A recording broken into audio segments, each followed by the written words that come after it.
আমি আমার শেষ সময়ে ঠাকুরগাঁয়ের কাজগুলো করতে চাই, যে আমাদের জনগণের কল্যাণ।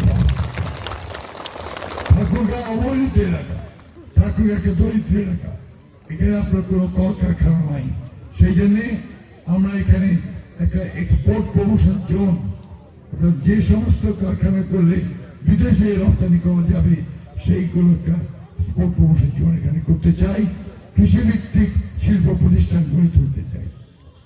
আমরা একটা বিশ্ববিদ্যালয় এখানে আমরা করতে চাই, যা আমাদের ইতিমধ্যেই আমরা এটার উপর কাজ শুরু করেছি।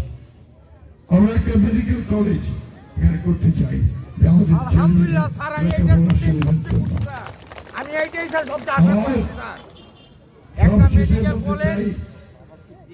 সবশেষে যে কথাটা বলতে চাই, এখানকার মানুষের একটা দাবি আছে যে এয়ারপোর্টটা চালু করা।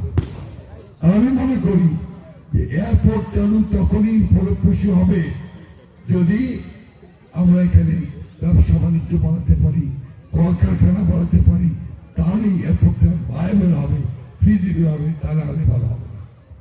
আমরা আমাদের চেষ্টার মধ্যে দিয়ে ইতিমধ্যে ওয়াটার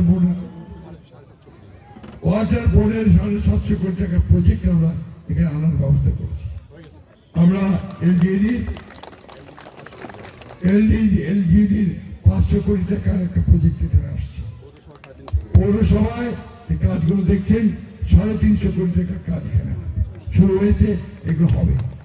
সুতরাং আমরা কাজে বিশ্বাসী, আমাদেরকে সুযোগ দিলে আমরা সেই কাজগুলো করতে পারবো। ডিসি কেন 550 কোটি টাকার প্রজেক্ট এখানে আসবে। সুতরাং মানুষের যদি আমরা অর্থনৈতিক কর্মকাণ্ড বাড়াতে পারি, মানুষের আয় যদি বাড়াতে পারি, তাহলে নিঃসন্দেহে এলাকার উন্নতি হবে, আমাদের ব্যবসা বাণিজ্য বাড়বে, আমাদের লোকের আয় ইনকাম বাড়বে এবং এলাকার উন্নতি হবে। এই চিন্তাগুলো নিয়ে আমি আপনাদের সামনে এসেছি। আমি আপনাদের কাছে অনুরোধ করবো যে আপনারা যদি আমাকে তাহলে শেষে ভোট দেন, তাহলে আমি এই কাজগুলো করতে সক্ষম হব। আর সবচেয়ে বড় কথা হচ্ছে আপনারা আমাকে চেনেন, আমি পরীক্ষিত লোক আপনাদের কাছে। দীর্ঘকাল আমি এখানে রাজনীতি করছি, আমরা রাজনীতির মধ্য দিয়েই আমাদের জীবন প্রায় শেষ সময়ে। তাই আপনাদের কাছে আবারও আমার অনুরোধ যে আপনারা আমাকে তাহলে শেষে ভোট দিয়ে কাজ করার সুযোগ দিবেন, ঠাকুরগাঁকে উন্নয়নের একটা সুযোগ আমরা নিতে পারব।